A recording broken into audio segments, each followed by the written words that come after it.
Alrighty, what's up, everybody? Peter Gilmore here for another video right here on the Peter Gilmore YouTube wrestling page, youtube.com/Peter Gilmore. Thank you all for watching. Make sure you like this video, hit the subscribe button down below, and subscribe to all my other channels, which are down below in the description box. And as always, follow me on Facebook, follow me on Twitter.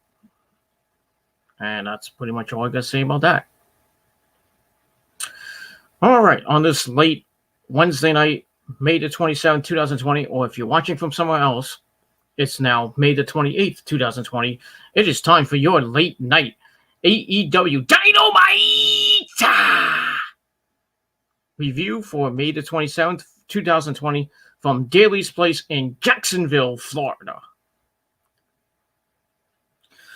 All right, another edition of AEW Dynamite came and went tonight. This is the aftermath of Double or Nothing. We saw a lot of great things happen. We had Iron Mike Tyson on the show to present the TNT Championship to Cody, who won the championship. And we're going to have Cody on the show tonight. Talk about the championship. We have a battle royal to determine his first opponent. So we'll see what happens with that. We also had the AEW champion Jon Moxley on the show. We had the AEW ring debut of the Machine, Brian Cage, with his manager Taz on the show. We had the Young Bucks and Broken Matt Hardy, yes, on the show. We also had the new Women's Champion Hikaru Shida on the show. And lots of good things on the show. This was another great show. As always, on Wednesday night is the show to watch on Wednesday nights. Sorry, NXT. But, and by the way, AEW won the ratings war last week. I don't have the numbers, but I know they won again. But we'll see what happens tomorrow when the ratings come out. But I can bet you AEW will win again. So AEW is on the road to Fyter Fest, which is their next event, not their pay-per-view, but their next event, sometime in July, I heard. So I think it's just gonna be like a TNT Dynamite show. I don't think it's going to be a pay-per-view, but you never know. We'll see what happens with that. They've done, Fight for the Fallen and Fyter Fest, in different months on pay-per-view. So we'll see what happens with that, because we have All Out in September. So this could be a mini pay-per-view going into All Out 3, or All In 3, whatever you want to call it.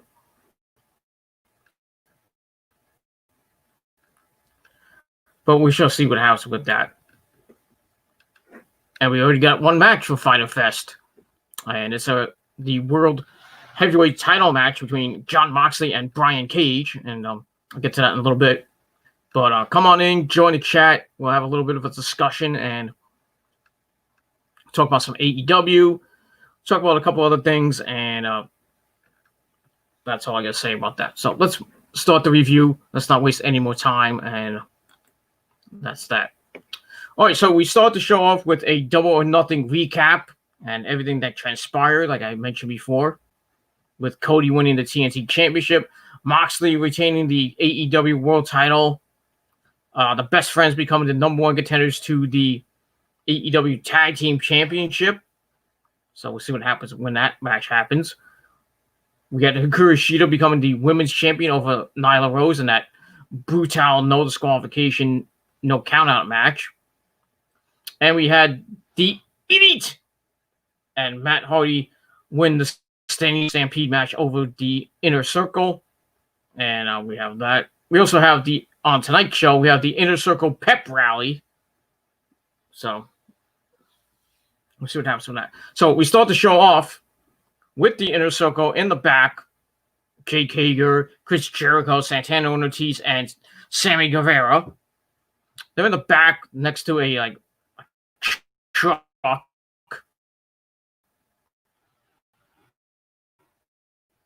first ever champions, blah, blah. But they didn't win, so, yeah. So Jericho says they're going to have a pep rally tonight and find a way to sell all these shirts they bought that say they're Stampede champions. And then we were informed that there are way more than a few boxes. That's I think it was Santana was like, "Oh, my buddy Carlos, he got the hookup, and it's more than a few boxes." He opens the door, it's like a gazillion boxes in the back. So he must have got like 1 million shirts or something from his good buddy Carlos in Harlem or wherever it was, 125th, I think.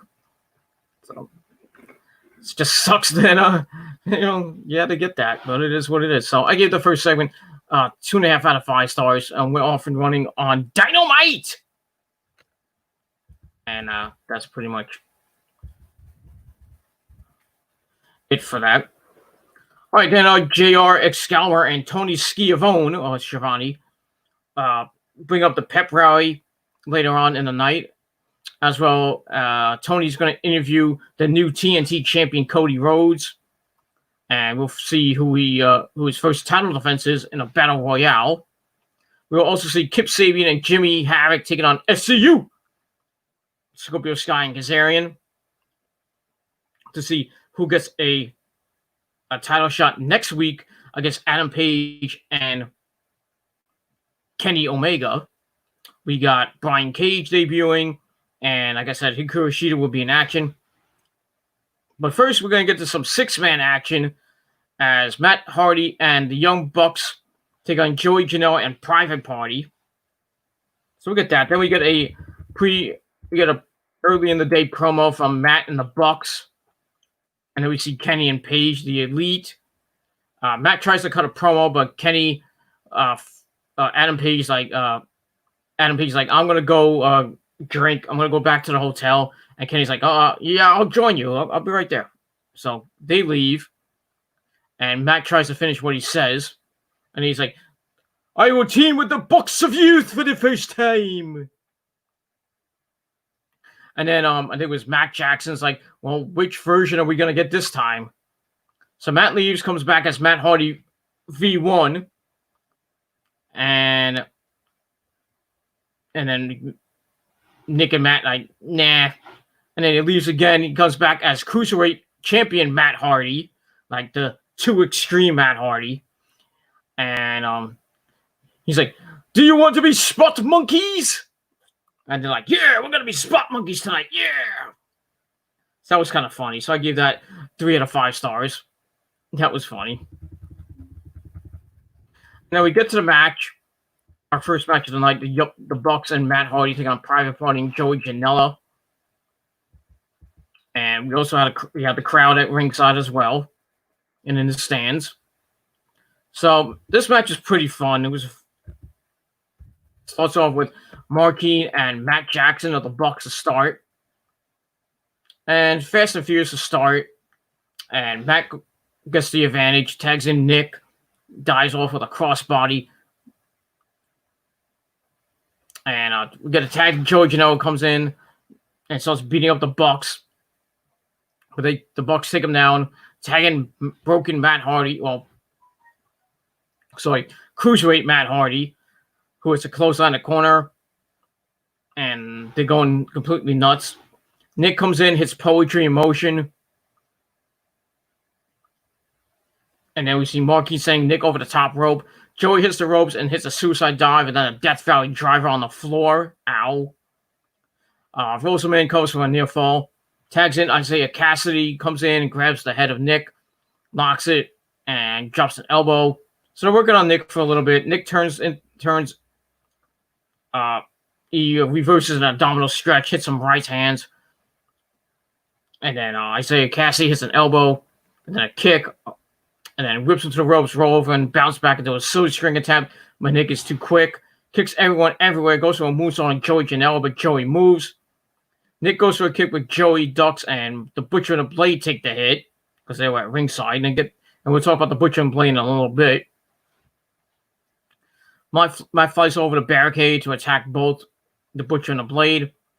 Joey elbows Nick in the face. He gets Matt After that, Joey sends Nick to the ramp, then into the ring, and then Joey eats a shoulder. Nick flies over the top rope with an X Factor. Marquine comes flying in, and Nick sends him flying out with a kick. He springboards into a power driver from Isaiah Cassidy. That was pretty sick. And then Nick tags in Matt Hardy, who comes in, beats everybody up. Hits a back body drop and then a side effect for a near fall. Goes for the twist of fate, but gets caught, so Matt hits a right hand. Goes for a whip as it gets reversed. And then a step-up insecurity by Isaiah Cassidy. Hits the ropes, goes for a diamond cutter, Matt catches him, knocks on a dragon sleeper. And then he kicks Marquine with a DDT, and he drops both men after that. Joey comes in, Matt hits another side effect. And then he stacks the entire team in the middle, in the ring. Goes up top, hits a moonsault onto all three men for a near fall. And then he grabs his ribs. So maybe some broken ribs there, I don't know. And then Matt Jackson comes in and does some really weird things. And then he hits a thrust, a choke thrust to Cassidy. Hits the ropes with Joey's there to kick. In comes Nick to give a right hand to Janela, but Janela hits him with a right. Hops to the top rope, flies with a missile dropkick to both of the Bucks. Then they go to the outside. He tries to dive, but Matt stops him, leaving him hanging upside down. And then we have a super kick party!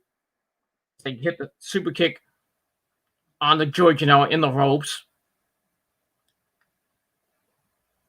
And then Private Party hit double dives to the outside onto the Bucks. And it looks like Marquine hurt his knee. Isaiah Cassidy's on the apron, flies in with a move to Matt. Goes for a near fall.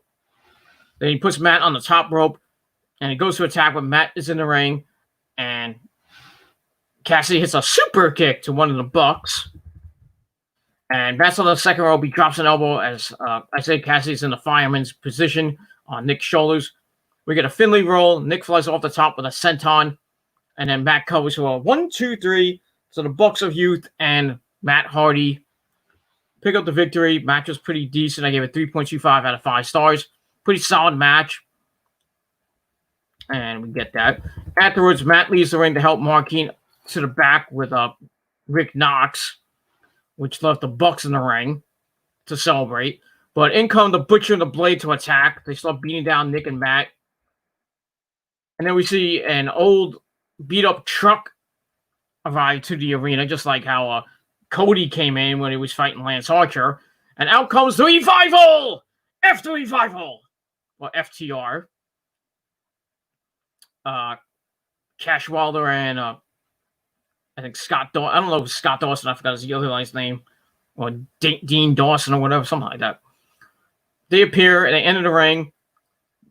They go past the Butcher and Blade right to the Bucks. So we're like, oh, we're gonna get some good stuff coming out. Which you know how the Bucks if you've been watching the BTE over the last 100 episodes, the whole thing with fuck the Revival, FTR, Fear the Revival, Fear the Revolt, stuff like that. They pull the brothers up, then attack the Butcher and the Blade.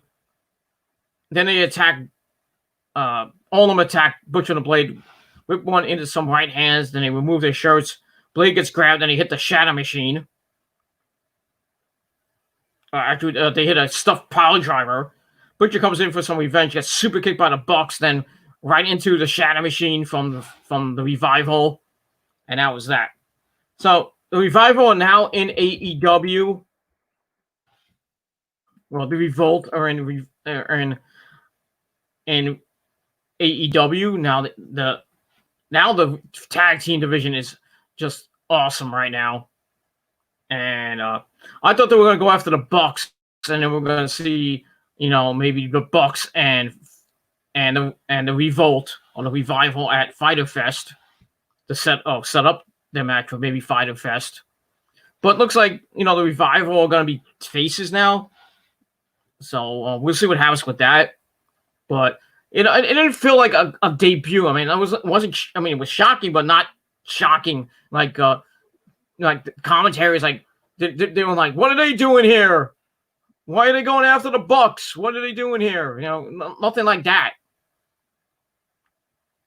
I was like, "What the hell is going on?"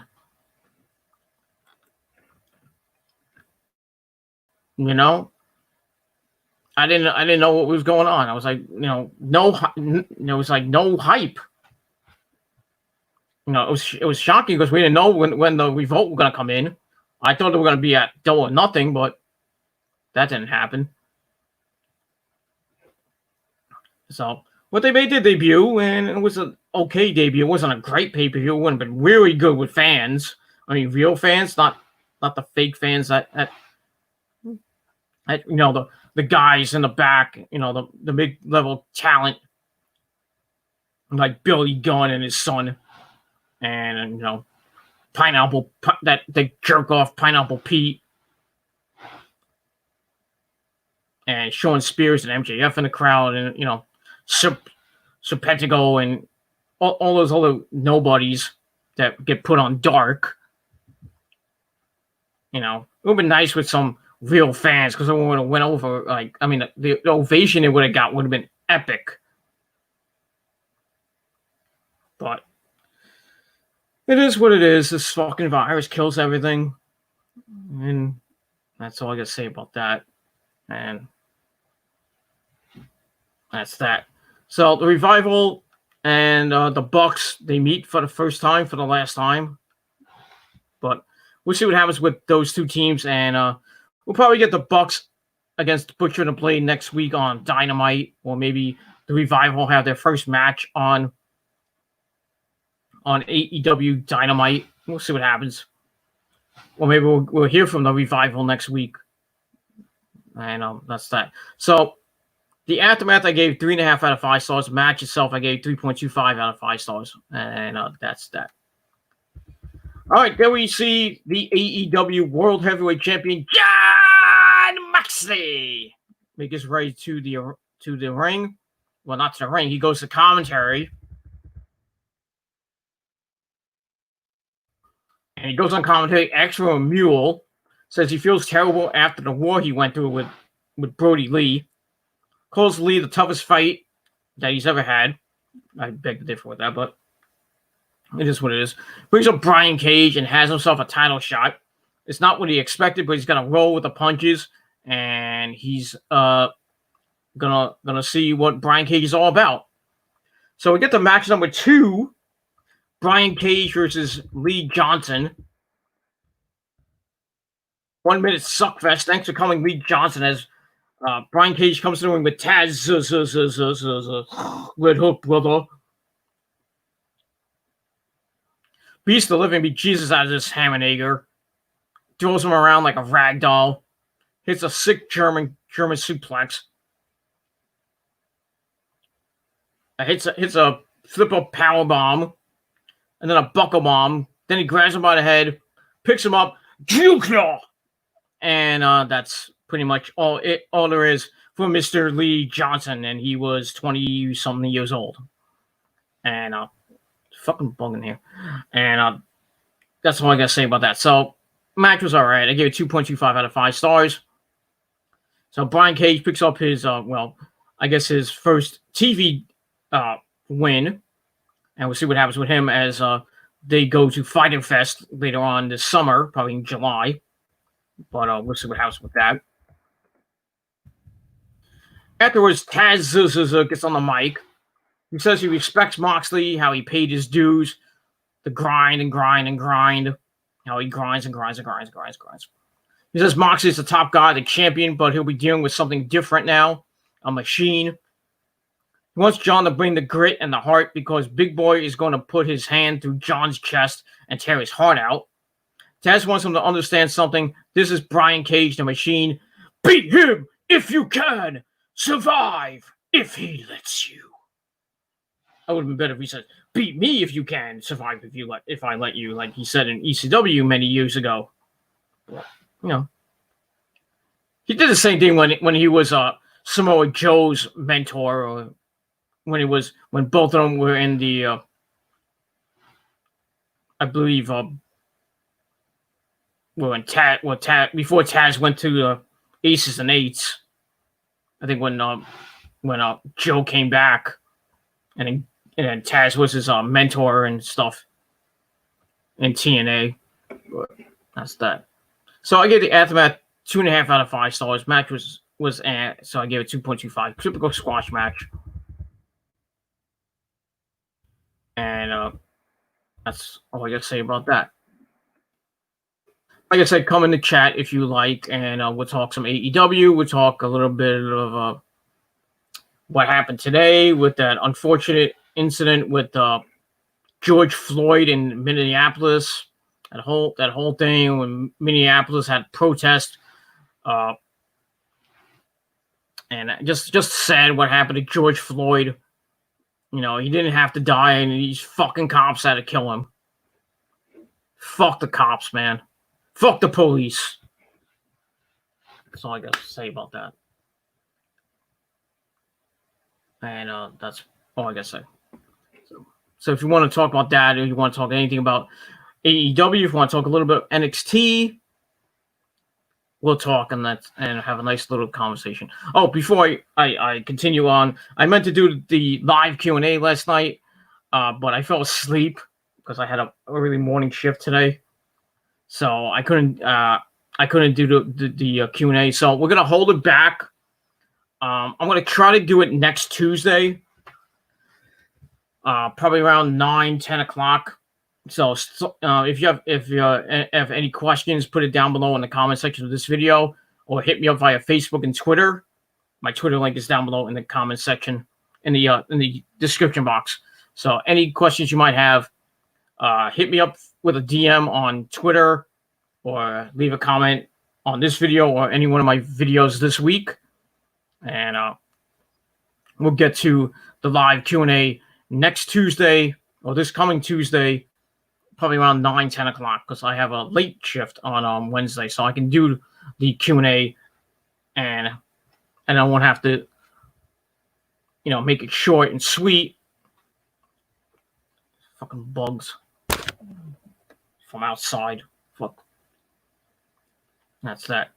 So live Q&A next week, probably around 9, maybe 10 o'clock, maybe 11 at the latest, but we'll see what happens with that. And like I said, it's probably not going to be long, maybe an hour and a half. And that's that. So send in your questions right now and subscribe and do all that good stuff. All right, back to AEW we go, and we come back from break. We have Tony Schiavone on the ramp. He has a presentation ready to be presented. We see a large notepad that reads the rules of being a role model. So out comes Dr. Britt Baker, DMD, baby. And anyone notice Adam Cole at the AEW party on Memorial Day? Foreshadowing?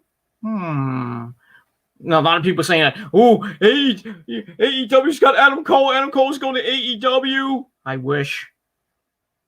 If Adam Cole goes to AEW, the Undisputed Era have to go with him.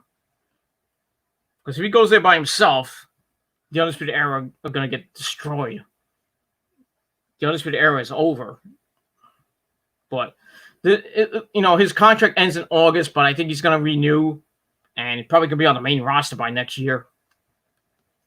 And I would not be surprised if he's at the Royal Rumble this year, come in January. I would love to see him in the Royal Rumble, like he was when he debuted. When he debuted in the Royal Rumble in 2018. So when he made his debut at number 6 and went pretty long. He had a pretty good showing in the Royal Rumble, and almost got to the Final Four, but what's that? So Britt Baker comes out in her wheelchair with her friend Reba, as she calls her. Tony introduces the rules, but Britt Baker is like, "Give me the fucking mic." And she thanks Tony. She's like, "Get out of here. Go get me a Starbucks coffee." And rule number 3 is don't hurt the role model. So she brings up her injury to her tibia. from last week's injury was conspiracy, and she has evidence. Exhibit A is the 3-on-1 attack on her with Hikaru Shida, Chris Statlander, and Nyla Rose. Probably in the making for months, which was probably in the making, I should say.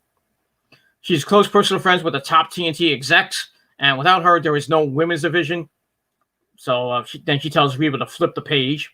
So she flips the page. We see a picture of Chris Statlander being an alien. She calls her a crock of shit.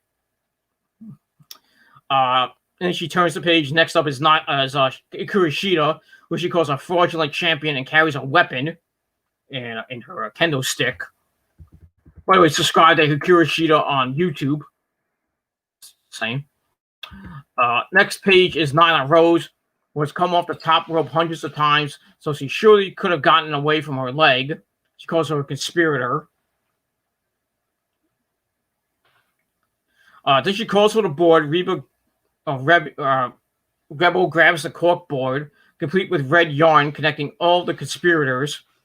She presents this as evidence, tells Tony to get out of the way, and points out the web of evils, all centered on the brains of the operation, Aubrey Edwards. So she's like, everywhere, every time I'm injured, there's Aubrey Edwards.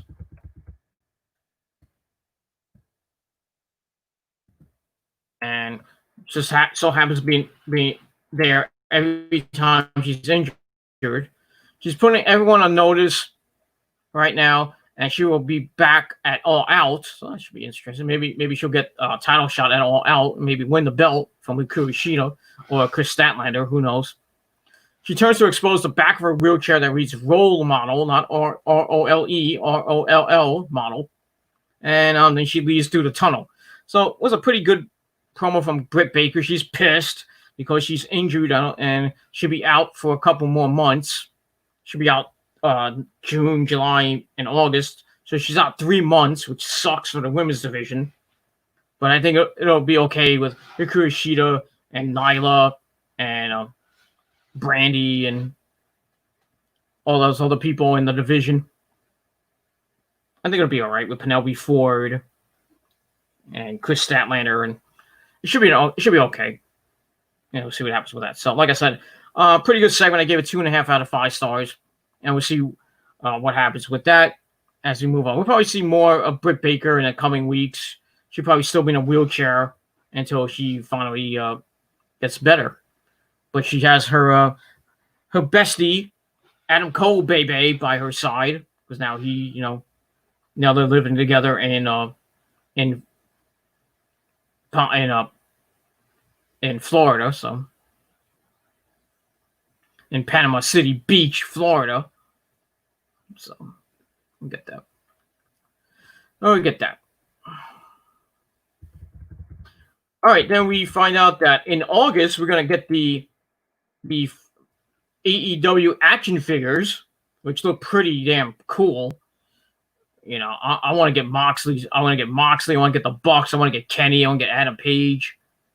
So August is going to be a good month to get action figures. I don't know how much they're going to cost, but probably like $30, $40 knowing AEW pricing. But if I can just get the Bucks first, I'll be fine. And then I can put them up, like, I can find a little space for where I can put them. Maybe I'll have them, like, maybe if I'm sitting over by my couch, I can have them, like, next to me on my couch with my Universal title and other good stuff, and that's that. And we'll see what happens with that. All right. I'm getting tired. It's 12:48, so time to go to bed. Not time to go to bed, but I'm getting tired. Because I went to bed at 10 o'clock last night, and I got up at 2:45 in the morning, and then I had 3 hours of sleep just to get to work. And I was a freaking mess at work. And that's that. All right, let me get a drink. I'll be right back. As always, ladies and gentlemen, this soda break is brought to you by Pepsi. And that's that. All right, after that, we got Chris Jericho and the Inner Circle talking with Alex Marvez. Call him Fathead. and Jericho tells him to shut his ass. He says they got so much tonight for the pep rally, they will be out there getting back on track. And then we see Orange Cassidy just there, walking in, doing the interview, stopping Jericho. Jericho's pissed. And he's just like, somebody peed in his tea. Mr. Eagle, is this little tart in your tea, Mr. Eagle? So we see that. So I thought they were going to go after Orange Cassidy, and I was going to lead to something, but I guess that didn't happen. But it is good. So it was an okay promo from Jericho, so I gave it 2.5 out of 5 stars. And that's pretty much all I got to say about that. All right, then we get to match number 3. Women's action. Christy Janes, hot Brazilian chick. She can dance. She knows how to dance some salsa, if you know what I mean. She can shake her ass. She's taking on the women's champion Hikaru Shida in a non-title match. Match is all right. Nothing to write home about. They lock up. Shida gets Janes in the corner. We get a ref break. Sorry about that. Shida misses a right. Janes does a little jiggy jig. And then she tries to get Hikaru Shida to dance. Shida takes the bait, starts to clap, but Janes kicks her legs out from under her. Shida's pissed, so she beats her up, hits the ropes, and holds on. Janes blocks a right, laces the finger. She's like, she bounces off the top rope, flips with an arm drag. She just screams, and she's pissed. Janes grabs her hair and laughs at the idea that this is our champion. Shida blocks, grabs the hair, pulls back. James does the same. Shida with a punch to the chest, grabs the hair, sends James into the corner face first. She flies off the corner, hits a running knee to the face. James gets dragged to the outside, hanging over the apron. Shida runs, hits a knee lift to the face. Ow. And we get a holy Shida chant. Interesting. And we go back in the ring. We go middle of the ring. Shida hits a backbreaker. Then she hops on the back, pulls back on the chin of Christy Janes. Janes is about to tap, and they're in the center of the ring. Shida releases the hold with a slam to the face, and then she locks in the suplex to Janes and a cover for a near fall. Goes to the top rope. Janes runs up the corner with an enziguri.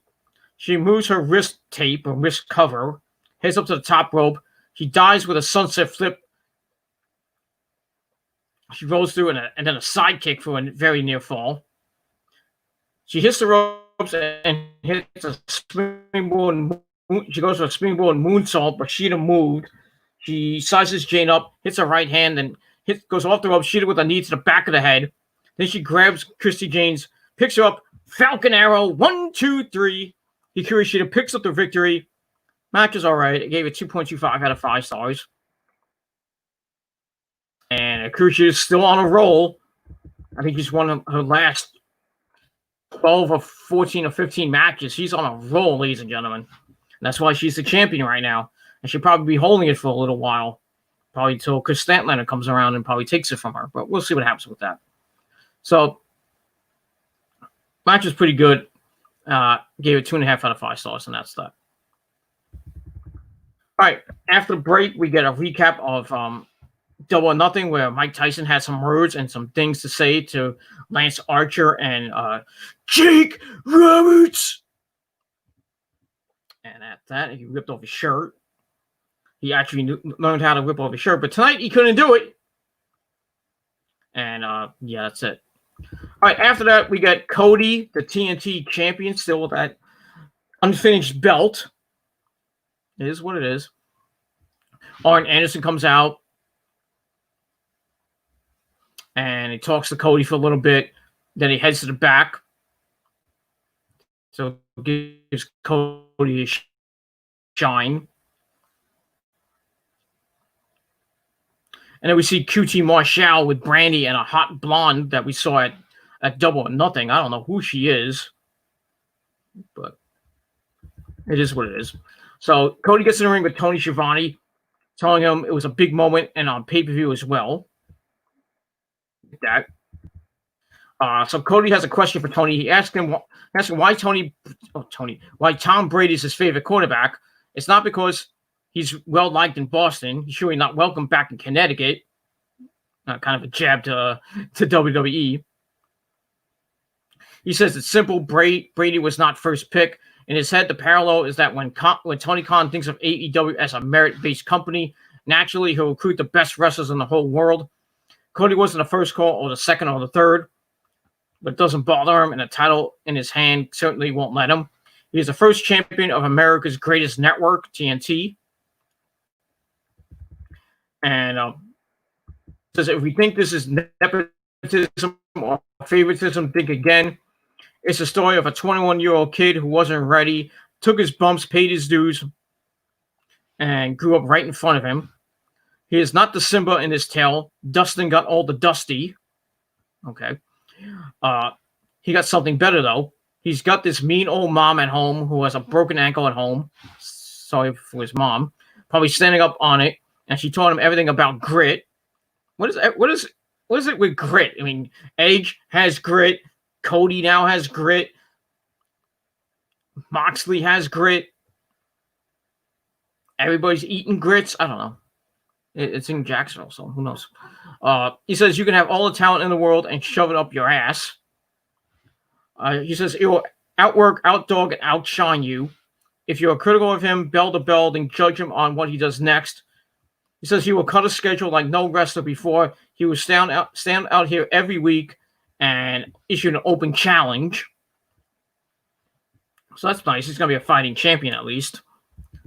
We see Brandy nodding along to him while he says, "Oh, this is such a great touch." Brings up a wrestler's greatest asset being gone and tells us directly that we give him 2 hours. It's his obligation to give us the best.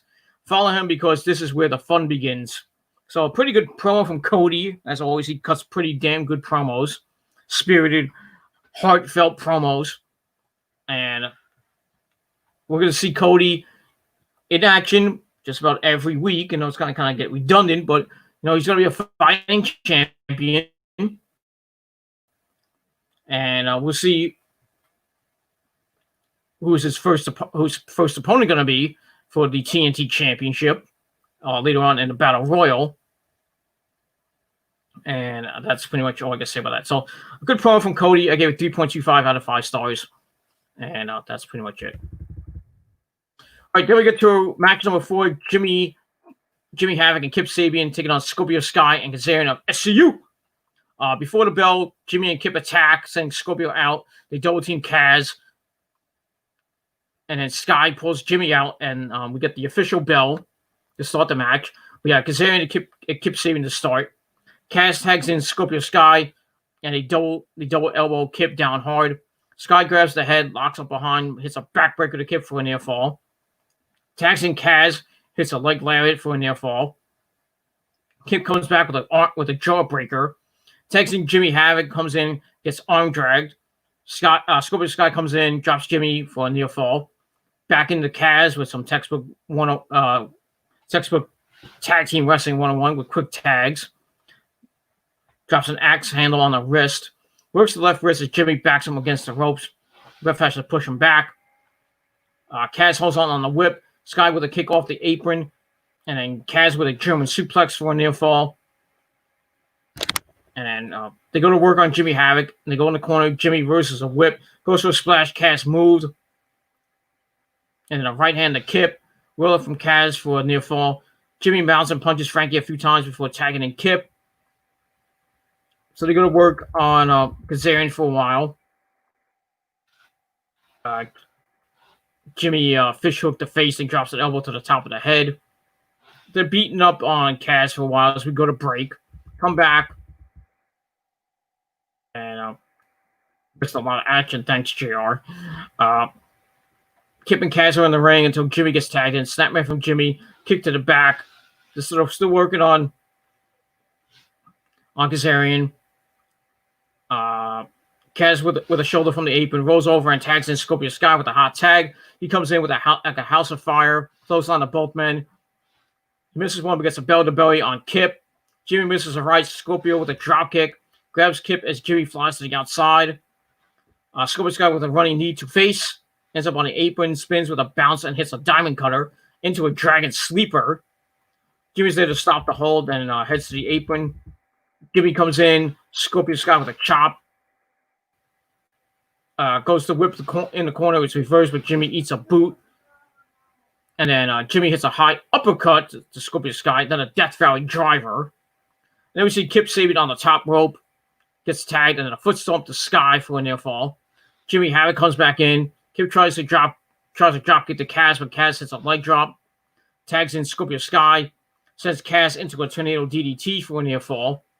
Kaz grabs Jimmy off the apron. Jimmy misses a right. Kaz slingshots him into the ring and hits a diamond cutter for a near fall. Kip is there to stop it, but Kaz moves. Kip sentons Jimmy. Oops. Kaz sends Kip to the outside, tags in Scorpio Sky. Sky gets Jimmy locked up on his back, waits for Kaz, but they look for the SCU later, but Penelope Ford distracts him. Kip is in. He sends Kaz to the outside. Jimmy grabs Sky. Mission Nuclear Driver dropkick combo on Scorpio Sky. 1, 2, 3. Kip Sabian and Jimmy Havoc pick up the win. And they will face Adam Page and Kenny Omega next week for the AEW Tag Team titles. Should be a pretty decent match. I think Adam Page and Kenny will retain, because I think they're probably going to lose it to the Best Friends at Fyter Fest, but we'll see what happens with that. Well, not a bad match per se. I gave it 2.5 out of 5 stars. And that's all I got to say about that. That's that. All right, there we see everybody's favorite friend, MJF. He's in a padded room. MJF says he's clearly the star in the company, and he didn't have to come from another place to get that moniker. Kind of a little jab at WWE or Impact or MLW.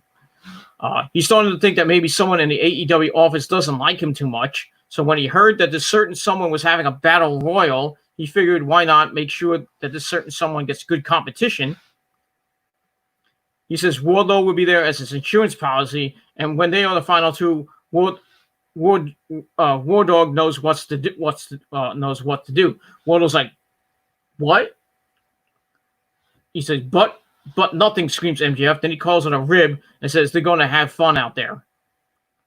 So we'll see what happens with that. Maybe they're teasing a Wardlow MJF disintegration. Wardlow goes his way, MJF goes his way. Like I said, he's probably going to go towards the AEW World Title and probably win it by All Out. But and that's that. And yeah.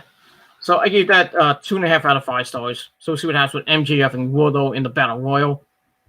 And that's coming up next. Match number 4 or 5. The Battle Royal for the #1 contendership to the TNT Championship.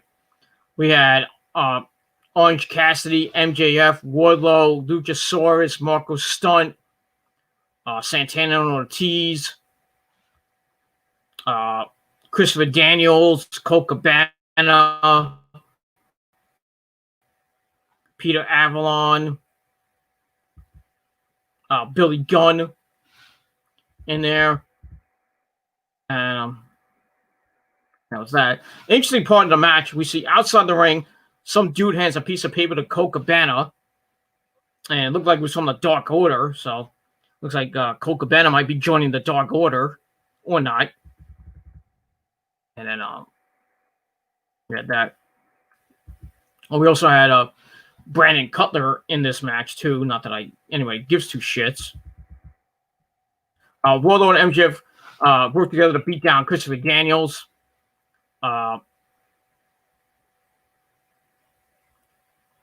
Luchasaurus with a splash. Wardlow with a clothesline to the dinosaur. So kind of still setting up there. A little feud that might happen. A little match too. Stunt with a dropkick off the top rope. We're going to get near the end. And everybody gets sent, and everybody's eliminated. Billy and Lucha go at it. Guzzo, Billy gets one. They did the ropes. MJF and Wardlow send them both over the top rope. So it's down to Wardlow, Jungle Boy, and MJF. So Wardlow and Jungle Boy attack MJF. And then we see Orange Cassidy, but he was never eliminated. Shows MJF with the strength of 1,000 men. MJF shows back. He pulls the ring out. Wardlow lifts Orange Cassidy. MJF goes for a swing. He hits Wardlow by mistake. Oops. MJF goes for a right hand. Jungle Boy sends MJF over the top rope. Wardlow's next. And then we see Orange Cassidy and Jungle Boy send him over. And some fancy rope work. Jungle ends up on the apron. He springboards, then sends Orange Cassidy to the apron. Flies off, holds on, skins the cat. Hits a Superman punch. And then Orange Cassidy hits one of his own. And then we get near the end. Orange Cassidy grabs Jungle Boy. He looks to toss Jungle Boy over the top rope. Jungle Boy bounces off the ropes with a clothesline. Goes against, flies with a hurricane on Orange Cassidy. Jungle Boy holds onto the ropes. Orange Cassidy is then eliminated. And the winner is Jungle Boy. So next week, Jungle Boy will face off against Cody Rhodes for the TNT Championship. So that's Cody Rhodes' first opponent, which I didn't think it should have been. It should have been Jungle Boy. I was thinking maybe it could have been MJF. That would have been actually a little bit better, but I think they might hold off on that. Who knows? So that's that. So Battle Royal was okay. I gave it 3 out of 5 stars. So like I said, there were some stories in between that. The whole Colt Cabana Dark Order situation is with Colt Cabana being teased maybe to join the Dark Order next. Who knows? We had Luchasaurus and Wardlow and MJF possibly breaking up. Sorry about that. And now we got Jungle Boy and Cody Rhodes going at it next week for the TNT Championship, which we all know that Cody's going to win, because I don't think he's going to lose it anytime soon. And if he does lose, it's probably going to be to either Lance Archer or somebody else. But we'll see what happens with that. And that's that. So Battle Royal, I gave 3 out of 5 stars, and that's that. So my notes get discombobulated, and give me a second here to reload my. Gotta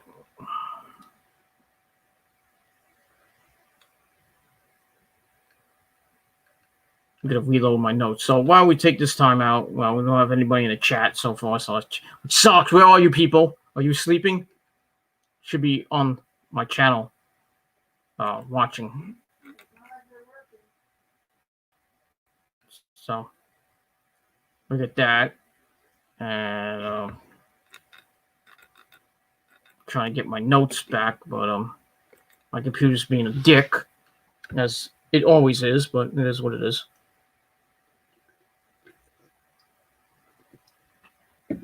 So this TNT Championship, it's not done yet. Probably won't be done for like another month or two. I think they said it was halfway done, or just about done. So we probably won't see the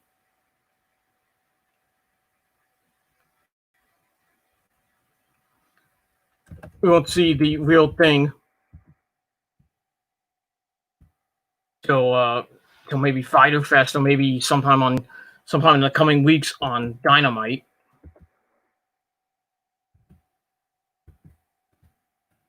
And that's that. So we'll see what happens with that. All right, now we're back. So we're gonna end shop with this final segment. So that's that. So probably not gonna have a chat tonight, but probably tomorrow for my NXT review, and also I'm gonna do episode 170 of the Gilmore Congress, my post Memorial Day vlog. So check that out. And then Friday night SmackDown review. And then that'll be it for the week. And then we get started with our first week of June with the Raw review. We have the Q&A next Tuesday. We have another AEW review. We have another NXT review. We have episode 171 of the Gilmore Chronicles with our NXT TakeOver review. And then we got TakeOver in Your House next Sunday. So review next Sunday after the pay-per-view goes off the air. And I actually am giving in. I'm actually going to be watching it on the WWE Network, not on my computer. I'm going to be watching it on my big screen. So, yeah, I'm going to be paying $10 a month thanks to Rosa, but it is what it is. So that's that. So not this Sunday. Next Sunday, I will be watching the In Your NXT TakeOver show on my TV on the WWE Network. And then after that, probably like right around 10, 11 o'clock, maybe 11:30, we do the review. We talk about NXT TakeOver, and then get you ready for the following week where we'll be on the road to Backlash. And that's that. And we'll move on from there. All right, so we end the show. We have some cheerleaders. I think they were the Jacksonville Jaguars cheerleaders. I don't know. There to start the pep rally. And out of nowhere, we see Vicky Guerrero. Excuse me! I don't know why she was there. She introduces the Inner Circle. I don't think it was needed. And they would have been fine with Dasha Gonzalez or Dasha Fuentes, whatever you want to call her. I still call her Dasha Fuentes.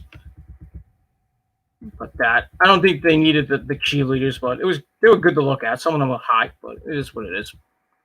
So the Inner Circle come out, and we have like a table in the ring with like cheese platter, some various stuff on the table. Jericho welcomes us to the pep rally.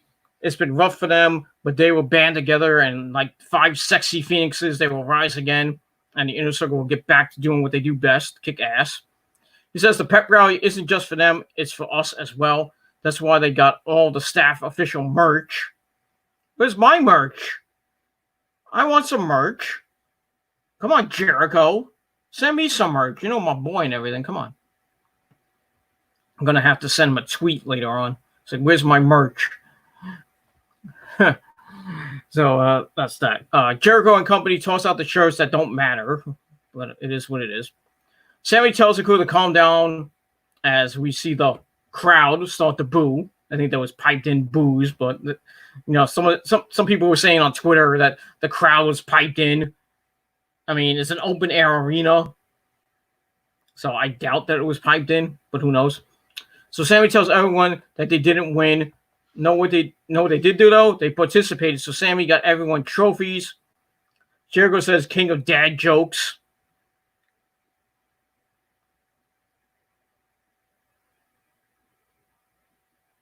And then he talked about cheese. Yeah, it was funny. They talk about cheese. Thank you for laughing, Rosa. So they talk about cheese being a New York specialty, and it's the bomb and all that crap. I think Jake Hager says he got some discount Timberlands, and Sammy got some Vicks Vapor, I guess. I don't know. Jericho also gets a photo of Mark Anthony. And he says has some great stuff for the rest of the group. Jericho says that Sammy is too cool for nerdy crutches, so Jericho got him his own scooter called the Hit Me Up Mobile. It didn't even look like a scooter, or like one of those little things your kids get. Jericho says he has something for OTs. They're noise-canceling headphones that stop the ringing you know, he got his bell rung, no pun intended, because they used the bell in doing the Stadium Stampede match. Hager says that the best gift is a handwritten poem, so he unfolds some paper and reads out "Happiness" by Jake Hager, otherwise known as a poem from Heidenreich. All we needed was Michael Cole getting fucked in the ass, and it would have been even better. But it is what it is. It's a beautiful poem. Then ends it with a nice little promise a la Liam Neeson. I don't know what that meant, but it is what it is. So Sammy's like, what do you want, Jericho? Jericho says what he really wants is Mike Tyson's head on a platter. Then he brings up what happened on January the 11th, 2020 on Monday Night Raw, where Tyson turned and knocked him out. If you haven't seen that, go YouTube it or go find that episode of Monday Night Raw on the WWE Network for that low price of $9.99. Jericho says that every single day of his life, ever since Jericho has been dreaming of getting his hands on Mike Tyson's fat head, he wants Tyson's head on a platter. So Sammy's like, well, I couldn't get you his head on a platter, but I got you something better, a cheese platter and some of the bubbly. So he takes it out, and the bottle is empty. The cheese is all but gone. So he's like, what kind of cheese is this? What happened? So we hear some music, and out comes Iron Mike Tyson and his posse of douchebags. I don't know where these people come from. I mean, he had like a fucking gang of people, like he did when he first came, when he was Iron Mike Tyson back in the day, when before WrestleMania 13, when he came out as Vince's guest, and then Stone Cold came out and that whole thing. Like, I don't know if you know sign language, but here's to you. And then Tyson and Austin fought, and then that epic call by JR. Tyson and Austin. We got a Pier 6 brawl. And then Stone Cold got arrested, which led to Tyson turning on Stone Cold and joining DX. And then at WrestleMania 13, Tyson turned on DX, and HBK knocked HBK out. Austin hit the stunner and became the WWF champion at the time. And the Austin era began, which led to the Attitude Era. That was that.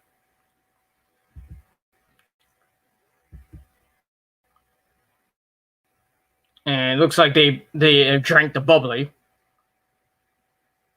And I don't know, these guys look weird. One guy had his eyes looked like a raccoon. I don't know who these guys were. They must have came from Tyson's camp in Florida or something, or wherever he lives.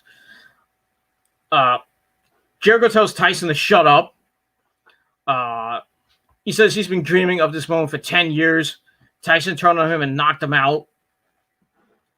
Tyson says Jericho was a sucker. He deserved it. He stole a championship. He's wrong. I don't know what title he stole, but it is what it is. I don't remember that episode that much, but it is what it is. But Jericho will give Tyson one chance. That's what you got. He wants an apology. Tyson tries to rip off his shirt, and then one of the other guys tries to rip off his shirt. I think he's pretty damn cool. So Jericho demands an apology. Tyson shows. Then we get a huge brawl between Jericho and Tyson and the Inner Circle and the posse. Cody and a few of the faces hold Tyson back, while others hold people in the back. Cody backs Tyson to the backstage area. Sammy starts having a wrestling match with someone. Pretty bad wrestling match. Tyson tries to rush the ring again, but everyone's trying to hold him back. Jericho wants Tyson. Jericho's on the apron. He screams for Tyson. He's like, Tyson! I'm going to get you, Tyson! And then everyone holds up him back, and that ends the show. So it looks like we're going to see Jericho and Tyson probably in a boxing match or a wrestling match, probably at Fyter Fest, or maybe on Dynamite. I don't know. Probably at Fyter Fest, most likely. I think it's going to be at a bigger event, and then Dynamite. So, Mike Tyson in AEW. Whoever thought we'd see that? So Tyson's getting his money's worth from Tony Khan and company. And that's pretty much all I got to say about that. So we'll see what happens with Jericho and Tyson as the weeks go on. Like I said, probably have a match at Fyter Fest in July. So I think they're going to promote from most of June. All of June, they're going to promote Fyter Fest and whatever Fyter Fest is, probably sometime in mid-July or end of July, who knows. But they're going to promote promote that. We already got one match for Fyter Fest. Jon Moxley and Brian Cage for the AEW World Title. Probably be Tyson and Jericho in the co-main event of that show. Cody will probably defend the TNT Championship on that show. But as we get there, we'll find out more matches over the coming weeks. And Fyter Fest should be another good show like it was last year. But I don't think we're going to get Fight for the Fallen this year, which sucks, but it is what it is. But Fyter Fest should be a pretty good show whenever it is. I don't know when it is. I try to ask, when I was on Joe Cronin's show, I asked the chat if they knew when Fyter Fest was, and somebody said it was in July. So sometime in July, let's just put it that way. And that's pretty much all I got to say about that. So that is it so I gave that segment 3.5 out of 5 stars. Pretty good ending to the show. And we'll see what happens next week on AEW Dynamite. And that's pretty much it. And yes, I still have the point stash. But it's going to be going away by the weekend. So, sorry, ladies. That's that. All right. Good episode of AEW Dynamite. I gave it an 8.5 out of 10 stars. Very good episode. As always, on Wednesday night, it is the show to watch. Better than WWE, though. WWE's starting to climb back. They got fans, if you want to say fans, even though the NXT rookies, which were in attendance once again for NXT. And NXT was actually pretty decent tonight. They had that pit fight, if you want to call it, the cage fight between Timothy Thatcher and Matt Riddle. And actually, it wasn't a Lions Den match, but kind of looked like it. But looked pretty good. Pretty good cage match. Matt Riddle knocked Timothy Thatcher's teeth out. 3 teeth, to be exact. And I think he got the win. I believe he got the win. So I'll talk about that tomorrow. Because I got to watch the episode. So we'll get that. So I'll probably watch it when I get up tomorrow morning if I don't have to go anywhere. Hopefully I don't have to go to work, which I really don't want to go to. But it's more money in my pocket, but it is what it is. I just don't want to go to work because my ankle is killing me right now. And gotta probably have to call a foot doctor to get it looked at. I don't think it's anything serious or anything, but I might just want to get looked at just to be safe. We'll see what happens with that.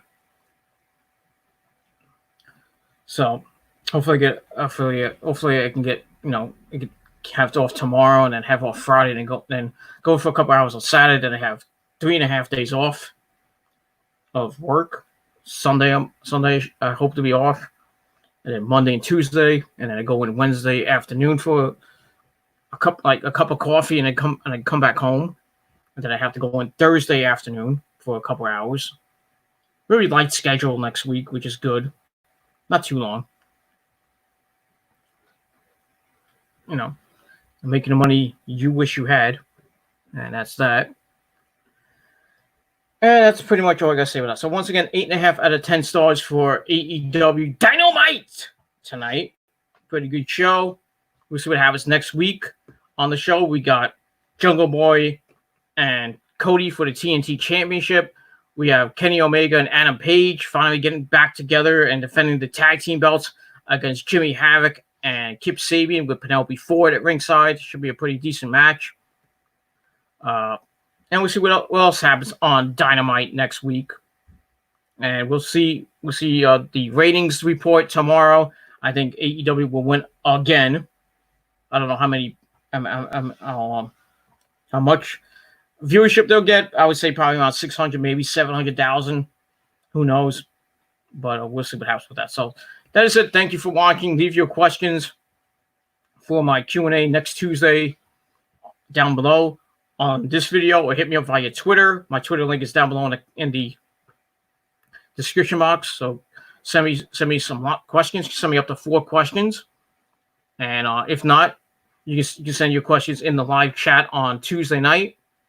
And we'll talk wrestling, we'll talk sports, politics.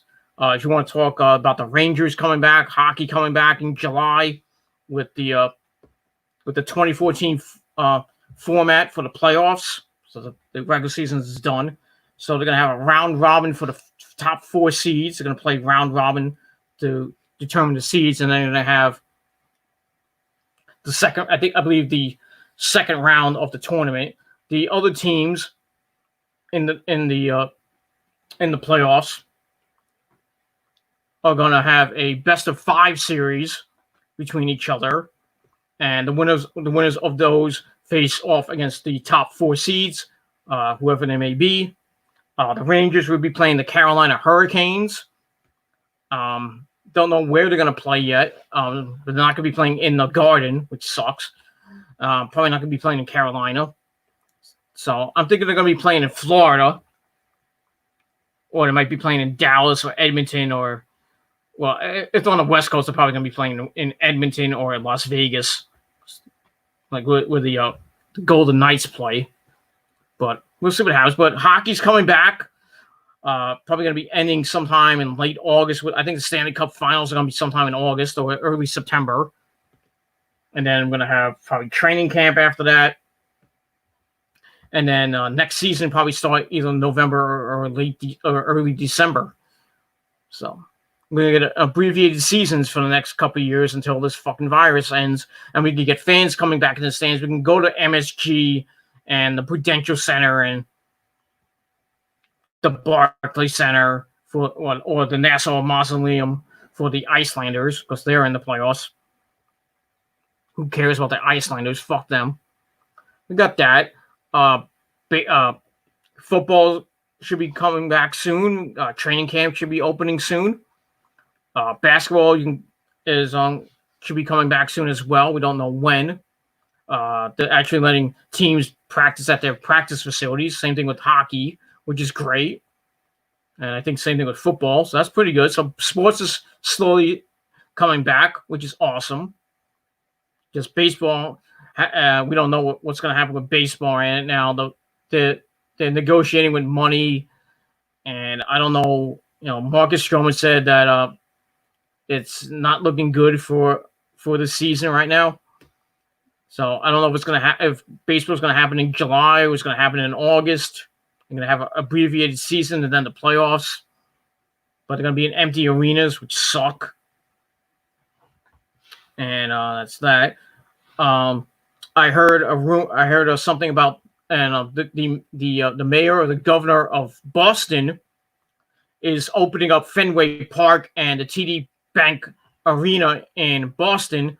So to have maybe SummerSlam there, which is good. No fans there, but it's going to be an empty arena, an empty ballpark. So SummerSlam probably be at Fenway Park. Then again, it could be at the TD Bank Arena. Who knows? I think NXT TakeOver Boston will be at the TD Bank Arena. So you got that, but no fans will be in the stands, which suck. That fucking sucks. So SummerSlam is going to be in an empty arena. But I think if anything, if they want to get fans back in the stands, it probably will be at the Royal Rumble or maybe at next year's. Hopefully, keep your fingers crossed for Los Angeles, California. WrestleMania 37 will have some fans in the stands. Not many, not like 75, 80,000 fans in the stands. They'll probably have maybe a couple thousand. Not large gatherings. Probably be 25 to maybe 50% capacity by then. Hopefully by then we don't get a second wave of this fucking virus. But it looks, signs are pointing to maybe a second round of this fucking virus happening probably in September or October. And then maybe a third wave probably by mid-2021. But that's what I'm hearing. But hopefully not. And that's that. So that's it. So thank you for watching. Send your questions down below. Continue to hit that like button to death. Show your love and support. Subscribe to this channel. Let's get to 500 subscribers on this channel. We have about 345 subs right now. So hopefully we can get to 500 by the end of the year. I know we got a long way to go. So hopefully we get maybe close to 400 by the end of the year. Close to maybe close to 450. but we'll see what happens with that as we're on the road to 500 subscribers. Subscribe to Killer Demon 669. Hopefully get that channel to 1,200 subscribers, or we get close to maybe 1,300, 1,400. I'm hoping for 1,500 by maybe 2021, 2022, but we'll see. And that's that. And subscribe to all my other channels as well: Metal God, PG Rants, and the TGC Reborn channel. I'll be back with another episode of the Gilmore Chronicles tomorrow, episode 170. That'll be my post-Memorial Day vlog, talking about what I did on Memorial Day weekend, which wasn't much, just work, which sucked. And that was that. And maybe just talk, just a little talk, not a long video, just probably a little, maybe a 15 to maybe a half-hour video, but we'll see what happens with that. And maybe we'll have a little discussion if people come into the chat, but we'll see what happens with that. NXT review tomorrow on this channel, so hopefully we have a little bit of a chat tomorrow night, and if not, we'll just talk NXT. And that's that. And we have one viewer. You came late. You're late. I'm going to dock your pay. So that's all I got to say about that. So once again, 8.5 out of 10 stars for Dynamite. It was a great show. And like I said, tomorrow night, I'll be back with my NXT review.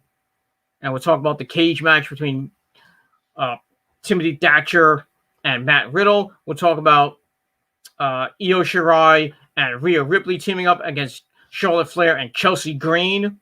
Some interesting things with Chelsea Green that happened after NXT went off the air with Robert Stone.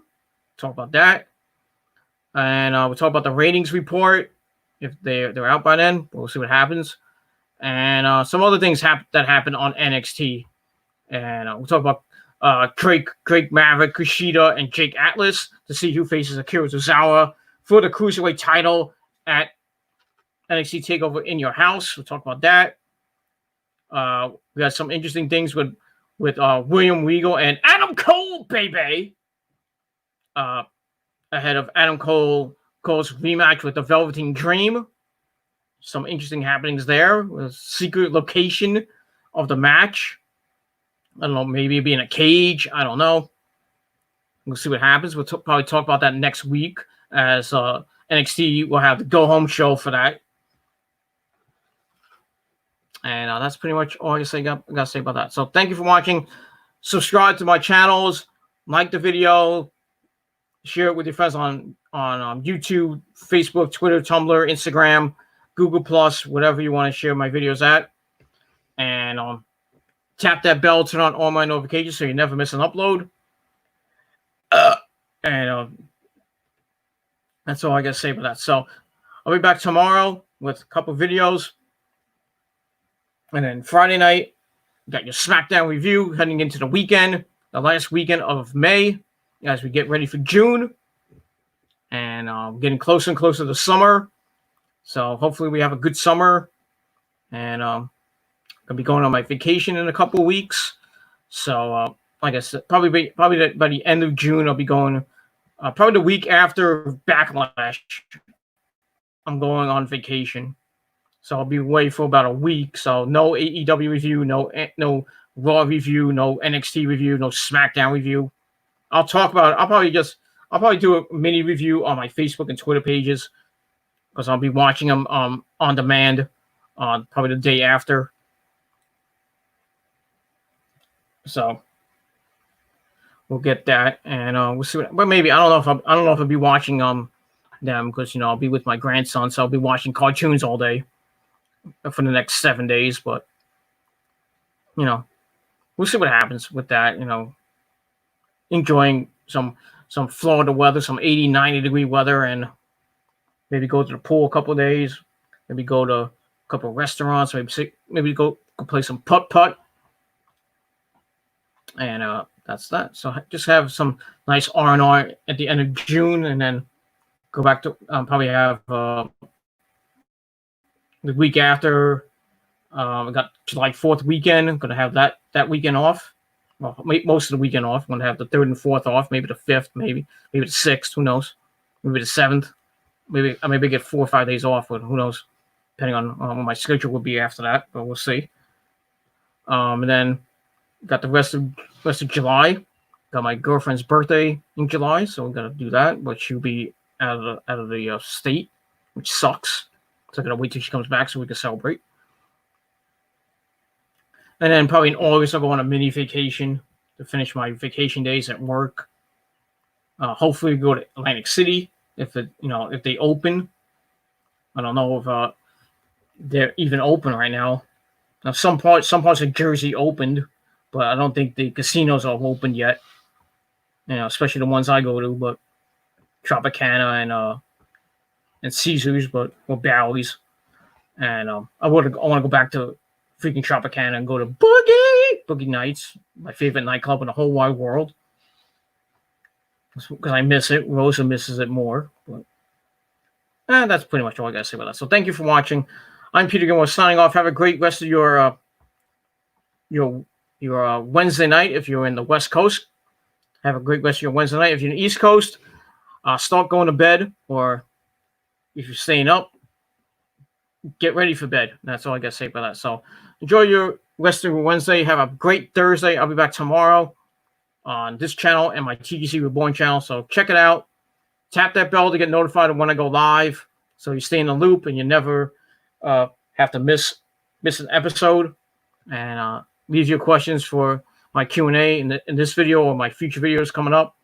And on Tuesday, June 2nd, this coming Tuesday, we have a live Q&A on this channel between 9 and 11 o'clock. We're talking about wrestling, sports, the coronavirus, politics, movies, music, anything you want to talk about, open forum. And we'll go for about maybe an hour and a half, 2 hours at most, but we'll see. And that's pretty much all I got to say about that. So thank you for watching. I'm Peter Gilmore signing off. Peace out. Rock on. If you're not down with that, fuck you, man. And that's that. So I'm out. Peace, bitches.